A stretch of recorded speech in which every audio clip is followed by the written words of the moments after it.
தாவேக்காவை பயன்படுத்திக்கிட்டாங்களா அப்போ காங்கிரஸ்? ஆமாம், தாவேக்கா ஆக்சுவலாக உண்மையாகவே இணையணும்னு தான் ராகுலுக்கெல்லாம் ஆசை. ஓகே. இவங்க சோனியாவை பிடிச்சி மேட்டரை முடிச்சு விட்டாங்க. அதனால் ராகுலை ஓரம் கட்டாங்க அந்த விவகாரத்தில். ஆனாலும் பாண்டிச்சேரி இங்கே எங்கேயாவது இவர்கள் சேருவதற்கு வாய்ப்பு இருக்கிற மாதிரி ஒரு படுது.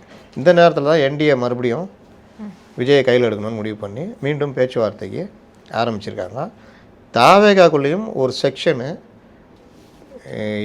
நான் சொன்னல இவ்வளோ குழப்பம், இன்னை வரைக்கும் வேட்பாளர் தேர்வை இவங்க சரியாகவே பண்ணல. அப்படியே செலக்ட் பண்ணாலும் அவர்களுக்கு லோக்கல் ஆட்கள் யாரும் ஒத்துழைப்பு தரதில்லை. அவர் எப்படி ஜெயிக்க முடியும்? இவங்கெல்லாம் அறிமுகமாகி அங்கே வேலை நடந்து எல்லாம் பண்ணி அதுக்கப்புறம் வெற்றியை நீங்கள் நோக்கி நகரணும். அதுக்குள்ளே இவங்க 2 பெரிய கட்சி இருக்குது.